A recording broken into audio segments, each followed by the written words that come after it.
Hatila union ছাত্রলীগের আয়োজনে ৭৩তম প্রতিষ্ঠাবার্ষিকী পালিত।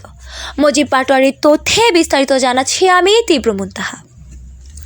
হাজীগঞ্জ উপজেলার ১১ নং হাটিলা পশ্চিম ইউনিয়ন ছাত্রলীগের আয়োজনে ৭৩তম প্রতিষ্ঠাবার্ষিকী পালিত হয়েছে। সোমবার সন্ধ্যায় পাতানিশি মধ্যপাড়া সরকারি প্রাথমিক বিদ্যালয় প্রাঙ্গণে কেক কাটা ও আলোচনা সভা অনুষ্ঠিত হয়। ছাত্রলীগ নেতা ইয়াসিন বকাউল সভাপতিত্ব এবং ১১ নং হাটিলা ইউনিয়ন ছাত্রলীগের সাধারণ সম্পাদক মোহাম্মদ মাহফুজুর রহমান সবুজের সঞ্চালনায় প্রধান অতিথি হিসেবে টেলিকনফারেন্সে বক্তৃতা করেন ১১ নং হাটিলা ইউনিয়ন উন্নয়ন কমিটির আহ্বায়ক হুমায়ুন কবির লিটন। তিনি বলেন, ছাত্রলীগ বাংলাদেশ আওয়ামী লীগের প্রাণ। মহান স্বাধীনতা যুদ্ধে বঙ্গবন্ধু শেখ মুজিবুর রহমানের মূল চালিকা শক্তি ছিলেন এই ছাত্রলীগ। আমি সবসময় ছাত্রলীগের পাশে থাকব।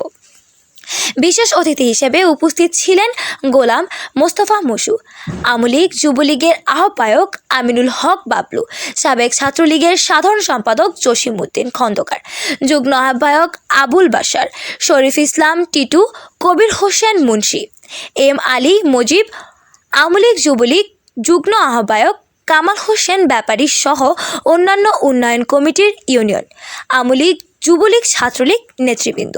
পপুলার ভিডি নিউজ, হাজীগঞ্জ, চাঁদপুর।